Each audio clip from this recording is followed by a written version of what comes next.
This is the Mixed Martial Arts Beat for the 4th week of October 2014. Hello again, everyone. I'm Ariel Helwani inside our New York City studio. Thank you so much for joining us, and a special thanks once again to those joining us live on this Thursday afternoon. You know these guys. That is Luke Thomas from MMAfighting.com and the Sirius XM Fight Club. That is Jeff Wagenheim of SportsIllustrated.com, and of course the man with the hat always anchoring the show, Chuck Mindenhall of MMAfighting.com. Guys, what a week. But we have some interesting news to talk about, exclusive to the MMA Beat. How about that? Guys, yesterday I spoke to Bob Bennett of the Nevada Athletic Commission. I was curious about the status of Vitor Belfort's drug test, right? He got that conditional license on July 23rd, and there were 3 conditions attached to it. 1, he would have to fight after December. 2, he would have to fight in Nevada. And 3, he would have to cooperate with random testing. That was for a fight that was supposed to take place on December 6th. Unfortunately, of course, fight's not happening. Weidman hurt his hand. It's postponed. Dana White said probably around February. So I asked Bob, how many times has Vitor Belfort been tested? They gave him that license on July 23rd. Weidman pulls out on September 22nd. They said they were going to test him until he was, done with the sport, until he retired. So what was the status of the drug test? He told me he had yet to be drug tested once. And he also said they have no interest in drug testing him right now because the UFC informed Nevada that the fight is being moved to California, late February in California. So I said, well, that's interesting because you guys said that you were going to test him a whole bunch of times. And he said, well, if the fighter is not fighting here, it's not really, our duty to test him. So I called Andy Foster. I know this is a long story, but just want to get it out there. Called Andy Foster, the California State Athletic Commission, and asked him about this. He said the UFC informally informed him that they were planning on holding the event, Weidman versus Belfort, in the state of California in late February, but that had yet to be official. They had yet to fill out the paperwork, so to speak. He did say, though, that he is planning on drug testing randomly Vitor Belfort 3 to 5 times. Also, he must submit a clean test when he applies for his license. And he's not quite sure how many times he's going to test Weidman, but Weidman will be subjected to this as well. They'll also be drug tested on fight night. That's the gist. The rest of the story will be up on MMAfighting.com in a matter of moments. But I want to talk to you guys about this because we all watched that hearing on July 23rd. We saw what they said and heard what they said to Vitor about testing him till he was done and all that good stuff. His team also confirms he has yet to be tested. And we should say that he has cooperated. He's given them his addresses, phone numbers, everywhere that he will be. He's told them. He says, test me anytime, anywhere. They haven't tested him. Are you surprised by this? I would like to say that I am, but I'm going to take the response of everyone on Twitter every time anything interesting happens, like, and you're surprised by this? Look, here's the deal. Athletic commissions, with rare exception, are administrative bodies. They are capable of regulating things that you can put on a piece of paper. Does this person have a record that makes him eligible to fight another person of a similar record? We can judge that fairly easily. We can show up to weigh-ins and make sure that you hit your 145, 155 pound limit. But beyond that, they aren't capable of much, either because of the nature of their organization, or because they have a budgetary constraint. You often hear people say, well, listen, Nevada has a limited budget. That's exactly the problem. And even if the UFC is sort of helping defray some of these costs with the enhanced testing, the regulatory power that they have to have and really competence they have to properly execute it, they simply do not. This is an organization that can do things in a very limited capacity very well. They can provide regulatory compliance. They can provide regulatory oversight to some capacity. They can perform a series of administrative duties. They cannot, in 2014, properly test randomly in any kind of substantive anti-doping way, period. It cannot be done. There's no argument about it. It is over. To properly do it, it has to be a third-party independent, something close to what is widely considered the WADA standard. Anything else is just tomfoolery. I want to take a different tack on the money side of it. So you want to be wrong, huh? No. You're talking about money, but I'm gonna approach the money from a different angle. The cynics among us, which I guess would be me, or maybe all of us, but mostly me. When that hearing happened, and Belfort came in there essentially begging for a license, and Nevada gave him a license, some of us say, well, of course they give him a license because he can make money for them. And they made it one of the 3 conditions that he fights in Nevada because they knew that was going to generate money for the state of Nevada. So sure, we'll give you a license because you're going to bring us some millions of dollars. Well, now he's not going to fight in Nevada, or at least as far as, I know it's not official, but everything you're hearing is that it's going to happen in California.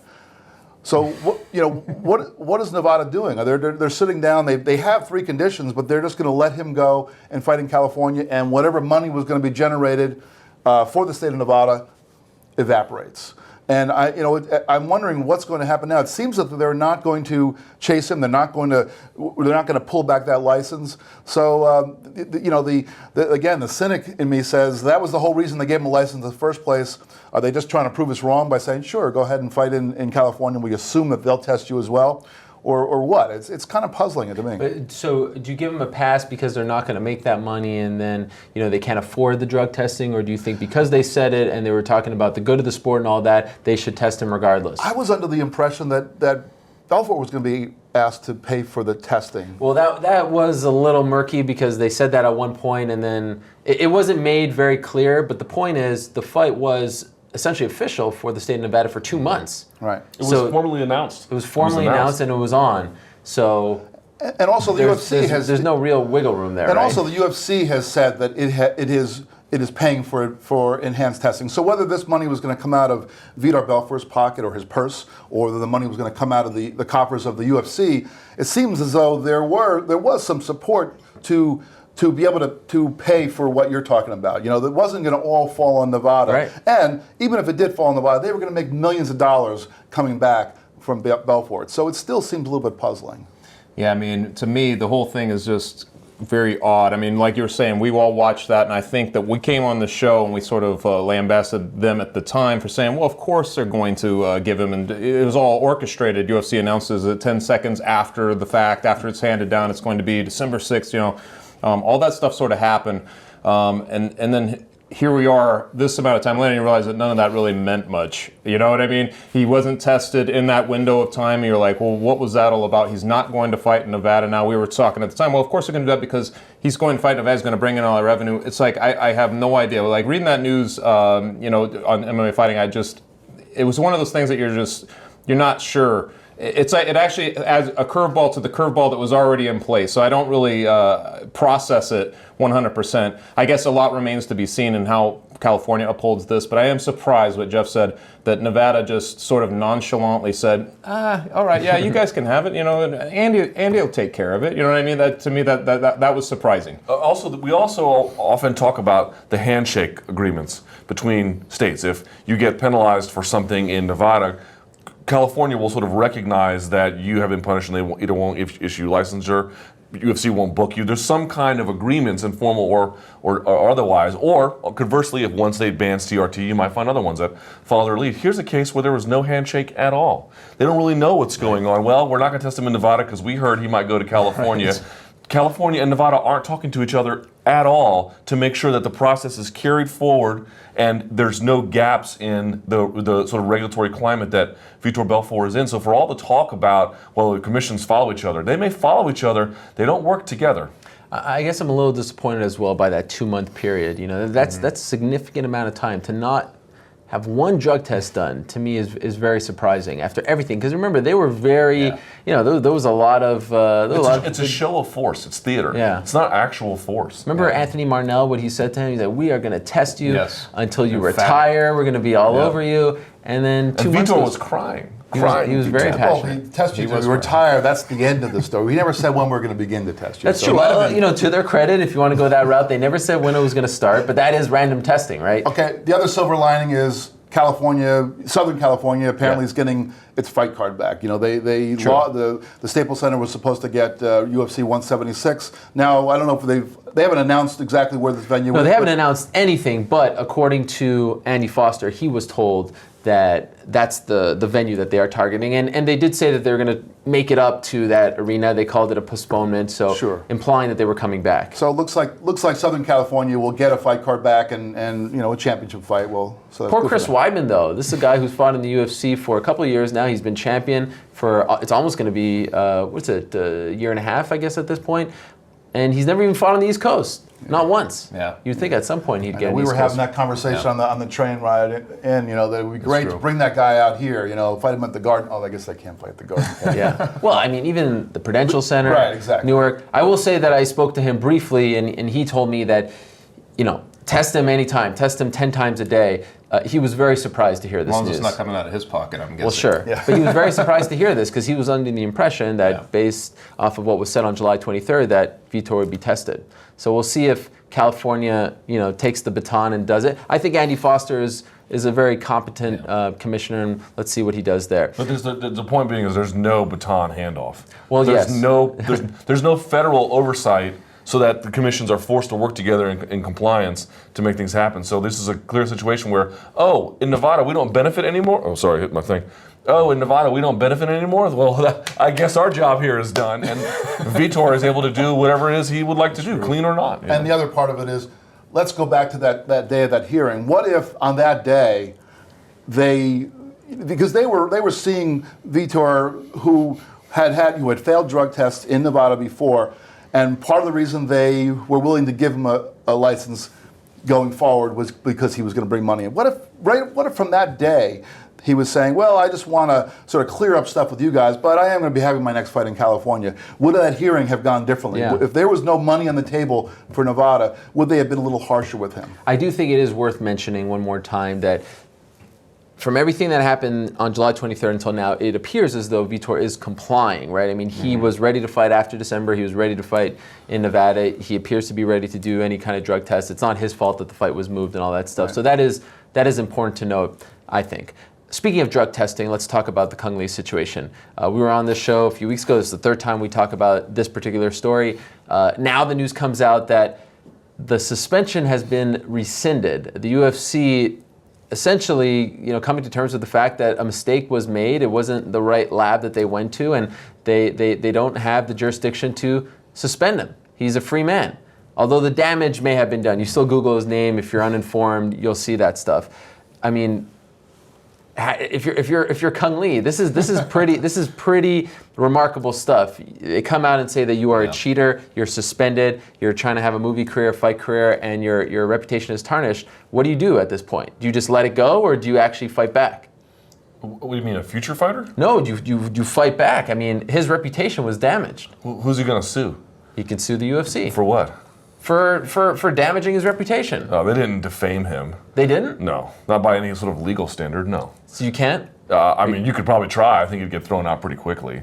There wasn't an attempt to defame him in that kind of way. They didn't try to do it maliciously. No, in fact, they tried to do things in a sort of an ethical way. I mean, and they botched it, we understand, but they were trying to drug test a person. That's going to be hard to say they defamed him. So if you're Cung Le, do you just let this go?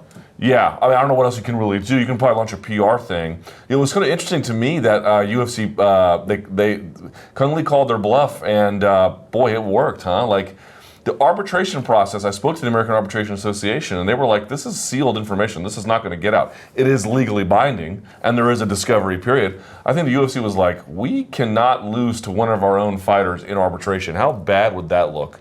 And so they said, whatever.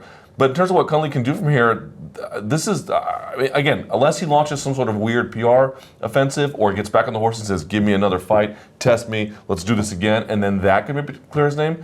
Short of that, he won in every kind of measurable way that he can. So what about the court of public opinion? Do you think that his reputation has been tarnished regardless of what was announced just a couple of days ago? Sure, even before the test came, we just that photograph, that famous photograph of him in the gym.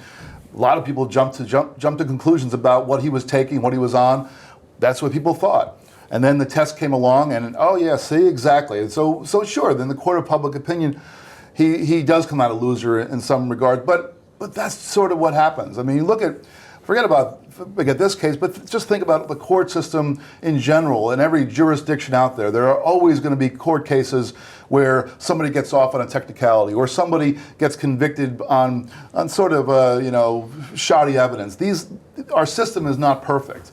And obviously, as Luke pointed out, the UFC did not do a good job with this testing. They're learning. They're going to do a better job, we would hope, in the future. But in the meantime, a guy who in these photographs, looked like something was wrong, and in the test results, it looked like something was wrong. In the end, he gets away with it, or gets off. Yeah, I feel like we're right back into the part of suspicions. I mean, honestly, I think it was Ben Folks who wrote the piece yesterday was saying that you're in a strange space now. You're saying, well, he's not guilty, but he's not. It's like you're sort of like he's half tainted, but he's not really. Right. It's one of those situations. I feel like.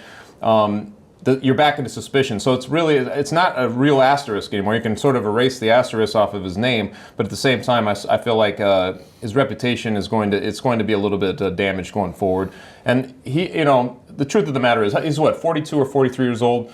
The eye test still matters, I think, when you're that age. You're like, I'm not. If they can prove it, and they went through the wrong means of that test, which admirable of them to at least be doing that. All that stuff. Now they can mimic WADA, they can mimic Nevada, like they're saying better. It's all a learning process. But you look at him in that photo, and it's still to this day, it's hard for me to believe that's natural. You know what I mean? So we're right back into the suspicions. Other fighters have sued UFC and for all kinds of reasons, both frivolous and other, and whatever the case may be. But to your point, maybe he could sue them and say, "Listen, I was supposed to get movie roles and now I didn't get them," and he can demonstrate that money was lost. How much money could he reasonably get, and how much money would he have to spend to get it?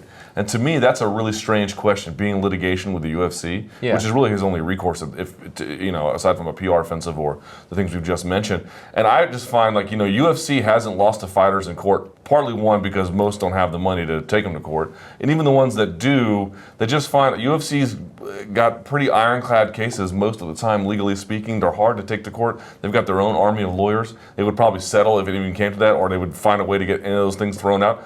I just find you have to have this is a bad case. I understand UFC botched it, overseas, but man, you want to take UFC to court, you better have a ridiculously good case, because they're going to make it hard for you. Just like Viacom did for Eddie Alvarez. Those are different situations, I understand. Sure. I'm just saying, going up against the system like that with people who are properly capitalized, good luck. And what does the UFC do? Let's look at the other side of it.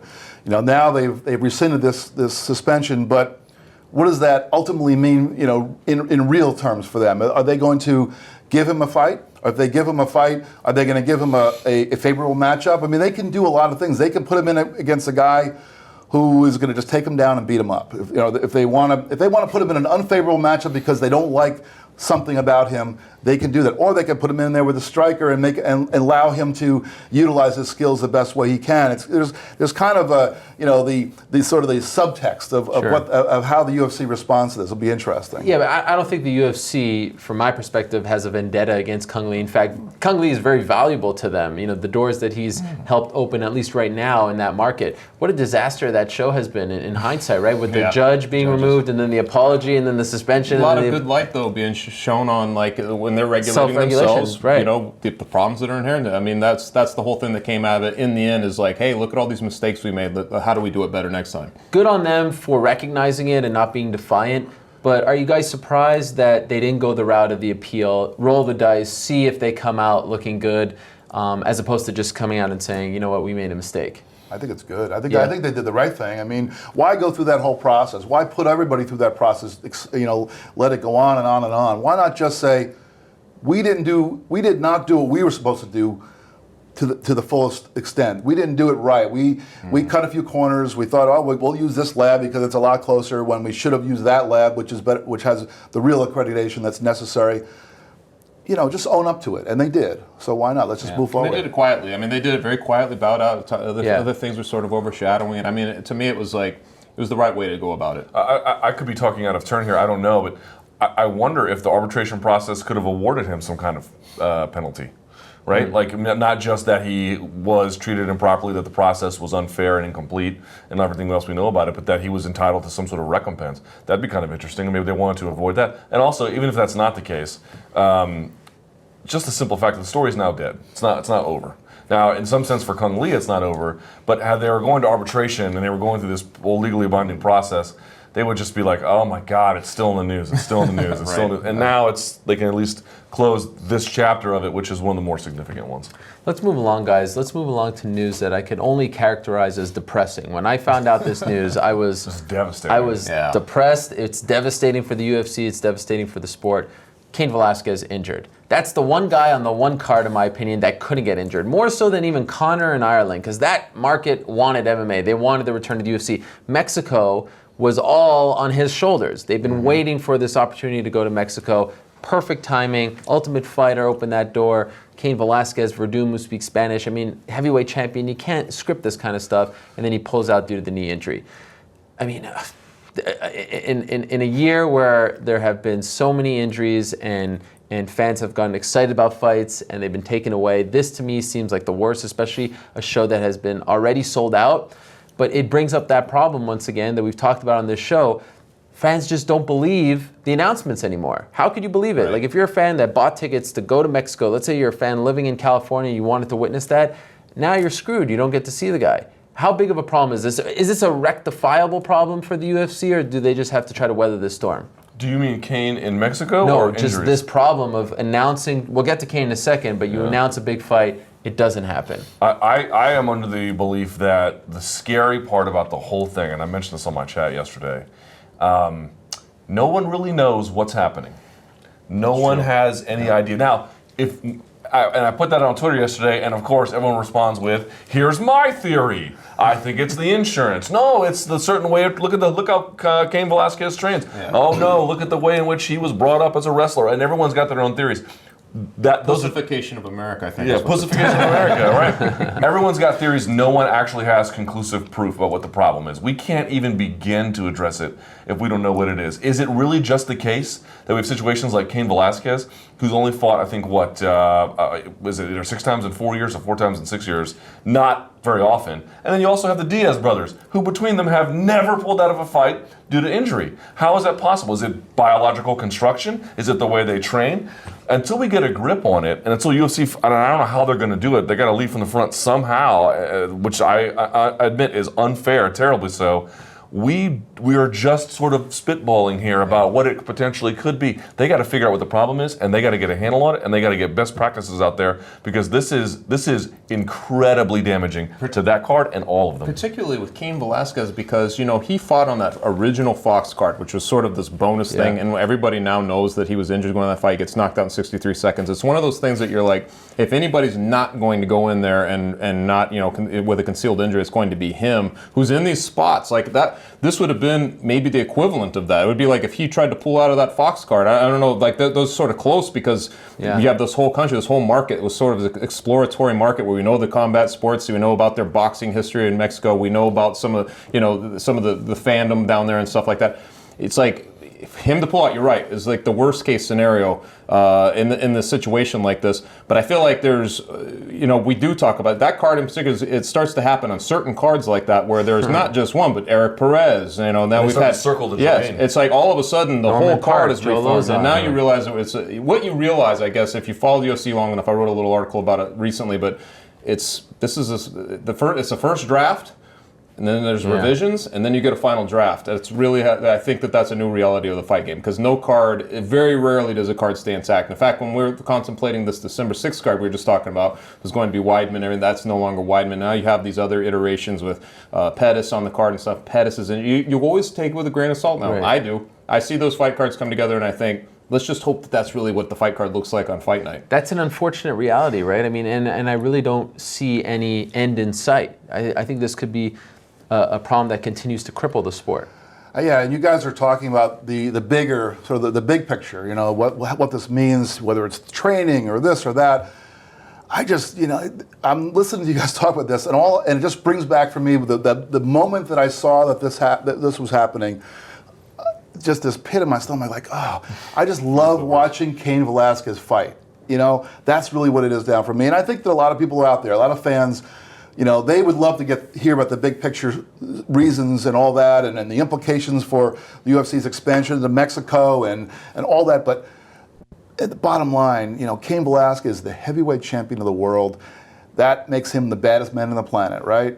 And I just love to watch that Joe guy fight. Warren. Yeah, it's true. Oh, He yeah. brings up a well, good aside point. from Joe Warren, the second baddest man on the planet is Cain Velasquez, because he hasn't run into Joe Warren yet. But other than that, I mean, I just love watching the guy fight. He's just so much fun to watch.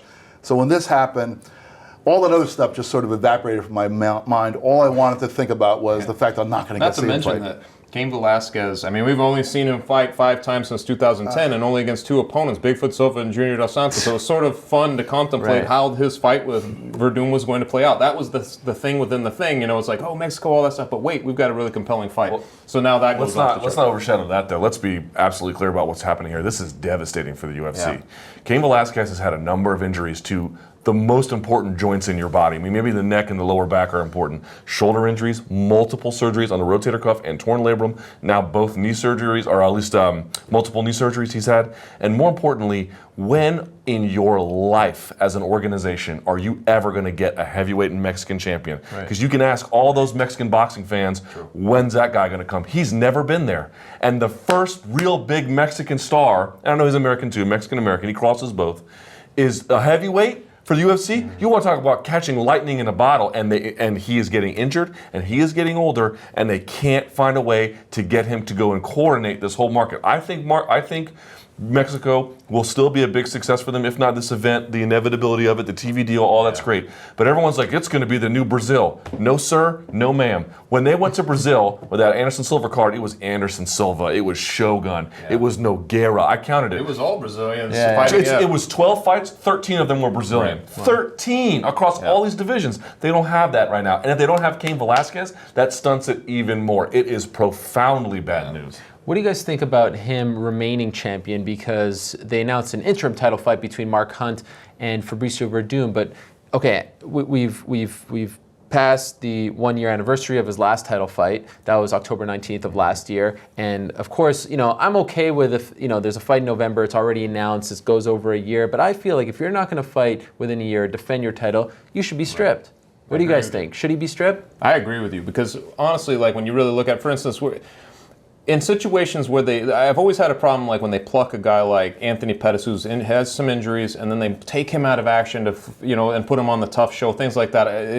It bottlenecks the whole division, everything else. I feel like the way that you can keep it flowing in a situation like that is to, I was never a big fan of the interim belt because it's just this placeholder thing. Right. It didn't really matter. But I think in terms of a pay-per-view business and they need big fights and you have a symbol that means something and you have these guys who can fight for it that can get it and then it sort of prompts marrying those belts at some point, I'm all for it. I think if a guy is after a year's time hasn't fought and he's not going to at this point, I think that's how they should move, especially in the heels of the whole Dominic Cruz thing where, you know, it was like we're coming back, it doesn't happen. You held for so long. They were doing pay-per-views with him out as an interim. You don't want to have that name. You don't want to have interim. Especially the heavyweight title, right? You say interim title or strip them? Well, which one? I'm saying strip them. Well, and I'm saying two things. I'm confused, but I'm like in that situation, I felt like they should have moved quicker in general about just either stripping him or I'm okay with it because they announced the fight within the time frame of a year. But if it's clear that he is not going to fight within a year and there's no fight booked, I mean, they say March, but who knows what can happen between now and March? You can't have these guys sitting, especially the heavyweight title. That's a belt that can draw on its own. You have this ranking system, and it's like it's all supposedly being canalized into something, right? Like servers, you have to kind of keep a symbol at the top of that open, don't you? But also part of it is their own doing in trying to generate a buzz with the Ultimate Fighter show. So now Velasquez was already injured, so we don't know exactly when he would have been ready. In this case, it actually worked because they needed to buy themselves some time. So that was actually right. So, with Pettis, it didn't. It actually extended his time. But for me, I look at I know that we're talking about two different things: stripping and the interim belts. But I've never looked at an interim champion as a champion, other than really Barao was the first one. It was only because Dominic Cruz had been out for so long. But the guy who wins on November 15th, I'm not going to look at that guy as the heavyweight champion. It just isn't going to. Cain Velasquez is the heavyweight champion until somebody goes in there and beats him. Junior Dos Santos went in there and beat him, became champion. Hunt, Verdum, that guy's not the champion as far as I'm concerned. So you don't agree with this, right? I don't disagree. I don't know exactly what the right answer is. I'm less inclined to strip someone than I am to say it's okay. You can put an interim title in there after about a year. If they miss a year and a half and they've tried to make a fight and then another one and sort of two fights have fallen through, okay, it's at that point you need to have some serious conversations. But you strip a guy of his title, man, when he doesn't lose. The Dominic Cruz one I was okay with because 3 years basically. All right, life has to move on. But if guys are just getting bad luck, some of these guys, these champions, and I guess because they're training for 5-round fights, I don't know. We're spitballing here. they seem to get more chronically injured. The Weidmans, the Pettises, the Velasquezes. So I think a year, just to answer your question, is a little hasty, to be honest. How about this? Every single current UFC champion, and that includes TJ Dillashaw, who just won the belt, has had some kind of major injury or surgery. Everyone's had a surgery except for Aldo, who's been injury prone, but he's been able to battle through these. I mean, from Ronda to Weidman to Cain, Pettis, Hendricks, it's almost like the SI curse. You become champion. Last week, TJ Dillashaw had elbow surgery. It's very bizarre that all these guys. Now, I wonder if there was that rule out there. Okay, 1 year you don't defend the belt, you're stripped. I don't condone this because you don't want to push guys to fight when injured. You want them to fight at their best or close to their best. I wonder if we wouldn't see this as much. You know what I mean? Also, never forget. We'll never know. To your point. I think that loss that Velasquez took in 63 seconds, I think that it changed him. Totally. He was like, I am not doing that anymore. And I think a lot of fighters, especially champions, I'm going to go out there and risk my belt while my knee hurts, my meniscus is torn, while my elbow is whatever it is. You're just going to see a lot less of that. Now, I was going to say, there is a monetary advantage to having that belt around your waist, which I guess is part of the reason why there is such a thing as an interim belt. For the UFC, it generates more money to be able to say that there's a championship on the line, even if it's just, little tiny letters interim before it. But they can at least tell people that they're putting a championship on the line. But even more so for the fighters. And I think that, I know we're going to talk about, the Aldo fight and how he used to be much more dynamic and he's become a little bit measured in his approach now. Well, because there's money on the line. And when he has that belt, that's going to be much more money every time he fights. And if he goes out there crazy and gets caught and loses, much less money on the line. So I think that there's that as well. Chuck, what about this? I know you're a fan of big stories, good stories, right? You're a storyteller yourself. I'm lukewarm on them, but yeah, go ahead. Mark Hunt, I mean, that's the silver lining, right? What a story. If he wins that belt, interim or not, that's one of the great turnarounds in MMA history. Did they make the right call? Was that the guy? I think they made the right call.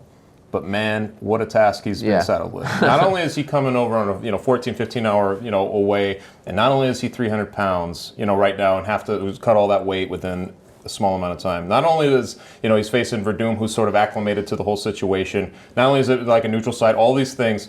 But do you remember him fighting Rothwell at 135 in Denver? I was there. At 5,200 feet?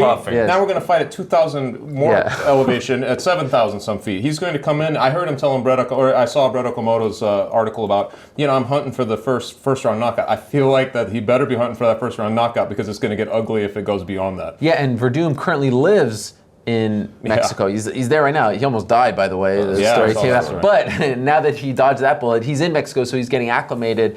Mark Hunt told me he's trying to get there sooner rather than later, so that is smart. But is that, Miocic is out there, one could say he has a fight on Fox, so you don't want to pull him. Are you okay with this matchup, all things considered? I mean, taking apart fights that are existing, obviously Miocic and Junior Dos Santos, this might have been the opportunity to get Junior Dos Santos in there, who I still believe is the second best heavyweight. No, you can't do that, because then if he wins, you don't want to see it. Exactly.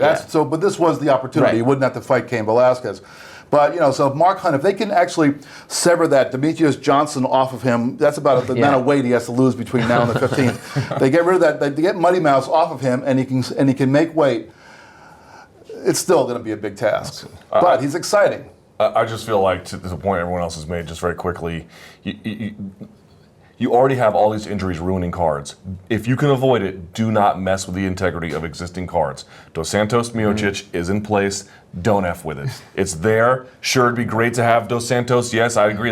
That was the fight that put Verdum out of the UFC originally. Sure. Great. Awesome storyline. Don't touch it. Just bring a guy who has no fight. It's not ideal. He's huge. It's high in the air. We'll figure it out later. And again, the build-up with his story and the knockout of Roy Nelson, there's something there. It's not Cain Velasquez, but it's the KFC King. It's actually the almost KFC King is the polar opposite. We got Cain Velasquez, which is basically a cardio machine, putting the pressure, all that stuff. Now to a guy whose realistic chance, I think now, is to knock him out. Because if it goes beyond that first round, I think it's... I can't get... I know you were talking about this before. I remember we talked about the whole Rothwell fight. To me, it's like... It's going to be tough. Fights I've ever seen it's going to be tough for him. Both of them with their hands on their shorts. Yeah. It's more interesting than if this had been an injury to Verdum. I think it's more interesting having Hunt in there than if he was getting there with the cardio machine, Cain Velasquez. So that would have been a little bit. That would have been a little crazy. Yeah, but Verdum's got to rethink some things himself. Huh? Yeah, very true. Guys, let's talk about some fights that are happening this weekend. It's UFC 179, and we were talking about Jose Aldo. He's fighting Chad Mendes. It's a rematch of UFC 142. That great knockout. Maldonado Hans Stringer, the highly anticipated fight. But before we actually get to the fight itself, I mean, there's been a 2-week break for the UFC here. Are we jonesing for some UFC? Did the 2 weeks make the heart grow fonder? What do we think? Because could you imagine if it was like 3 months? I've had some people say, no, I'm getting nothing from you guys. You're just looking right through me. Listen, it'd be one. The practice of promoters, using the period between when a fight is announced and when it is delivered as a tease, as a build-up, as a crescendo. This is a time-honored practice. And so time away certainly helps that. But the card itself, it's not the best card the UFC's ever done. The main event is very interesting. Tons of implications for the co-main event. After that, it drops off a cliff, personally speaking. It does. I mean, there's not much. I mean, no, that's not true. There's a couple other fights on the card. Gilbert Burns. You're not on the Neil Magny hype train. Yeah, no. He's going to tie a record if he wins. That's great. Here's my point. The point being is, it certainly has helped it, I think, a little bit, but I think, I don't want folks to be like, well, see here, this is proof. Time away doesn't do anything because you're no more interested in it than you were before. That's not true. If it was a really big event, we would be clawing, chomping at the bits, and we would be, you're supposed to feel anguish. You're supposed to feel frustration. Yeah. I think the fact that we're not feeling as much is a reflection of the card, not the time off. Even UFC 178, if this had been preceding UFC 178, imagine how much more buzz that would have generated. Part of the thing that we were talking about with UFC 178 was the exact opposite. You're like sort of getting, pushed aside until we can get to it, because there's other things in front of it. If it had been that card, I feel like there would be a lot more anticipation with it. And if we were having, say, instead of having a couple of weeks off, we were seeing, these kind of minor cards that maybe had one interesting fight on them, but they were not real compelling. I'm not sure that would have changed the narrative all that much. Fact is, Aldo versus Mendes is a really, really appealing fight. I'm really looking forward to it. I've been looking forward to it for quite a long time. I mean, I was really upset when this fight was originally scheduled and then canceled. I think this is a really, really good matchup, and and nothing that's happened over the last few weeks has made me more or less interested in it. I'm into it. I can't remember the last time though there was a feeling that Aldo may lose going into a fight. I mean, generally speaking, when we're talking about Aldo, I always had the feeling like, Aldo should take care of Mendes. Yeah. This one feels to me a little bit more of a gray area there because Mendes, first of all, getting a second shot. He's been working to get back here. The way he's looked in his appearances before this fight, the motivation, all those things to me, and all those things given the first fight and everything, just makes it more compelling for me the second time through. And can we acknowledge the fact that he's had some fights with Ricardo Lamas, the Korean Zombie, Mark Hominick. They were just fights, and to me the appeal was see one of the very best in the UFC fight. There was nothing else there. There's something there between these two. You watch those embeddeds. I mean, he really doesn't like Chad Mendes. Chad Mendes really doesn't like him. There's the rivalry with the two teams. And then you got the third evil head jumping in, the little Irish guy. Well, we'll get to him in a second. We'll get to that guy in a second. But there's something there, and I think there's a lot more intrigue. Plus, you have a rematch, so you can build off of the first fight. But you talked about Aldo and how he may not have that killer instinct as much, or people perceive that. Do you feel like because of all of this, Barao losing, McGregor sitting in the front row, Mendes saying what he has said, the rivalry, the push, all that stuff. Do you feel like we're going to see the old Jose Aldo on Saturday? I don't want to suggest that Aldo doesn't have a killer instinct. I think he does. I think that he's just fought against guys who are much more resilient than he used to back when he was, rising up through the ranks in the WEC. He's fighting Frankie Edgar is not an easy thing, and he got taken to 5 rounds, and it was a pretty close fight, I thought. And even some of the fights since then, other than really the Korean Zombie fight wasn't 4 rounds.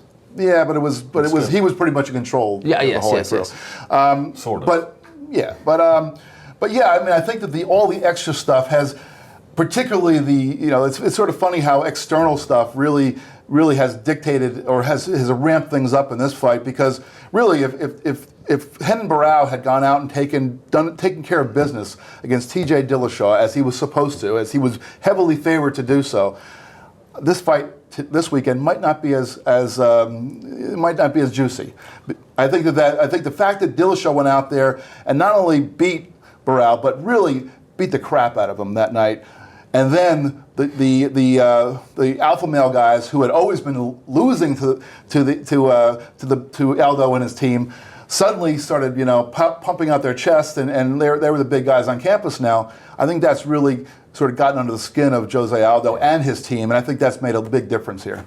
I do think the Novo União, like sort of against the Team Alpha Male thing, has sort of gotten to a fun place. If you're watching it and you're looking at the teams kind of squaring off, I mean, to me that rivalry seems pretty real. And also, the issue here, aside from the Alpha Male thing and the rivalry with Novo União, this is the last Brazilian champion. Great point. Great point. And you know what? There's kind of like, is this going to be the moment where everything falls off a cliff for them? Or, By the way, how quickly did that happen? It feels like overnight. Right? It feels like overnight. So if he can hold on to it, that's great for that market. It's great for him, obviously, great for his legacy. But one wonders, like, ooh, how many doors are we going to open if he loses that? So do you feel like there's going to be like some more nationalistic, pride and stuff? Like, do you think the scene will be a little different? I feel like the fans going there know this.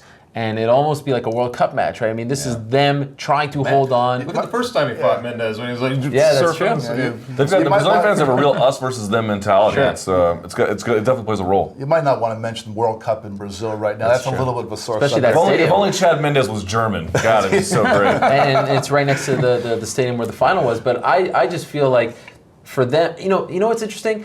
When Anderson Silva fought at UFC 134 and he won that fight. After beating Vitor Belfort, his star started to really shine bright. But I think the win in his home country against Okami really exploded everything. Does Aldo become that guy? If he is able to defend his country's honor and remain the last champion, does he have it in him? I wonder. Because he's been champion for so long, but he's never really taken that next step for whatever reason. 5-round decision. A decision where he's in control all the way through, but doesn't really hurt Mendes, but sort of controls him all the way through. I don't know if that really elevates him. But if he goes out there and starches a guy, yeah. Why not? And what about Mendes' criticism that he doesn't promote fights, that he's a quote-unquote hermit crab, as he told MMAJunkie.com? I mean, he's one of those few Brazilian guys left. I mean, actually, the Novo União guys, they do this in particular, who hasn't made an effort to try to speak English, ever. I mean, he's been around for a long time now, fighting here in the United States. That hurts him, I think. Here, it doesn't hurt him in Brazil, obviously. But I feel like Jose Aldo at this point should be a bigger star. And I'm not quite sure why. I mean, he's exciting. I always get the feeling he's not much of a company man. Well, yes, he's not. He complains about his money a lot, fair or unfair. He complains about the system by which guys are paid and the way guys are treated and how the fans view them and how no one understands. I feel like he just wants to ply his trade as best he can, make his money and or the money it's available to him, and sort of be on his day about it. Whether he wants to be some sort of national hero or a symbol or whatever else, I don't really get that sense. I feel like he's very much, I don't want to say very much at odds, but you always feel like there's a little friction there. He's also, obviously we've shuffled cards. There's been a card go away because of his injuries. I feel like that sort of plays into, there's like a reliability factor, like fans like these guys who like to just, they're going to show up and fight on fight night. I feel like there's a little bit of something there with Aldo where you're like, you don't feel like he's that guy. He's fair or unfair, like you said, I don't know. But I feel like that sort of pervasive thing, when you mention him, I hear people kind of criticize him for weird things like that. Even the weight cuts, just sort of going through his weight cuts and things like that. It's not like I don't think he's ever actually missed weight, but has he? I can't remember. Well, not during this run in Zuffa. Yeah, but then he gets the associations also now with him around. So I just feel like there's just a little bit of a dark cloud that stays over him for those reasons as well. Yeah, I mean, not having really spent time with the guy, and anytime I even have talked to him, it's through a translator. You don't really get a good sense of, company man or not. I mean, but he clearly is a guy who came from poverty, and now he's making money as a champion. So, I don't want to suggest that he's complacent, but he's risen. He's risen in economically. He's risen culturally. He's gotten to a point of success, and that's a place that you want to maintain. And it's not. He probably doesn't see it as his job to be a company man. And also, I think in general, I know that some might disagree with me, but I feel like if you're the champion, it's really the challenger's job to sort of pick the fight and be the driver of the promotion. Now, you're the champion, you've got the belt, that is your job to defend it. I know you do. I knew you would be the one. Of course. You have to sell the fight. You have to. But you're the draw at the end of the day. The belt is the draw, so you're the guy who has to take the baton and actually go forward. UFC 169, which was on Super Bowl weekend, and there's all this festivity going on, and there's Barao and Aldo sitting there, and again, there's a language barrier, but they were almost grumpy feeling at the whole media Yeah. thing. I mean, like, I know nobody It was likes to do it. February There in was, New Jersey. Yeah, but yes. they're cutting weight Yeah. too, man. That's true, but I mean, everybody else sort of has to put on that face during that Right. day, right? I mean, nobody likes it, but I felt like, I mean, literally, it was just like they just didn't. I just feel like they're not going to be guys you're going to steer into that, like, oh, you guys got to start trying to embrace this media thing, or you got to embrace sort of selling those fights. I don't feel like they're ever going to be those guys. And what about Conor McGregor? His presence. He's there. He says he's on the Copacabana in his Speedos. He's at the Fertitta Hotel, not the Fighter Hotel, by the Why would way. he stay at the Fighter Hotel? Does his presence at all elevate this fight? Does it make you more interested in this fight at all? If you're a hardcore fan, I don't see how it doesn't. Again, things with Cain Velasquez haven't gone that well. I think the friction between John Jones and UFC has diminished what a star he could otherwise be, among other factors. With Conor McGregor, man, they just can't seem to make a misstep. And he makes it easy for him, I understand, but they just get everything right with him. For example, putting him on that show on BT Sport where he says all kinds of vulgarities to Chad Mendes. But why Chad Mendes of all people, you know? Well, okay, if Jose Aldo wins this weekend, you can sell Conor McGregor versus Jose Aldo, I mean, easily. But in the event that Chad Mendes wins, now you've got a little squabbling going on there too. They've set him up for success no matter which path they take. It's genius. Conor McGregor, again, he does all the heavy lifting himself for the most part, Sure. but yeah, of course, him being there greatly elevates So is he the the stakes. number one contender now? Are you booking him against the winner? No doubt. I mean, not in my book. I like to see what Lamas can do, you know. Lamas? Sorry, not Lamas. I'm sorry. Bermudez? I'm thinking about for Conor McGregor. Oh, okay. You know, obviously Edgar and Swanson. Right, you know, right. I think meritoriously, but I don't know. Maybe that ship has sailed in terms of promotion. All I'm saying is Conor McGregor has made that fight in terms of, especially if Chad Mendes wins, significantly more exciting. Rest all his balls on his forehead, man. That's That was a right. great thing. I said vulgarity. It's a child show.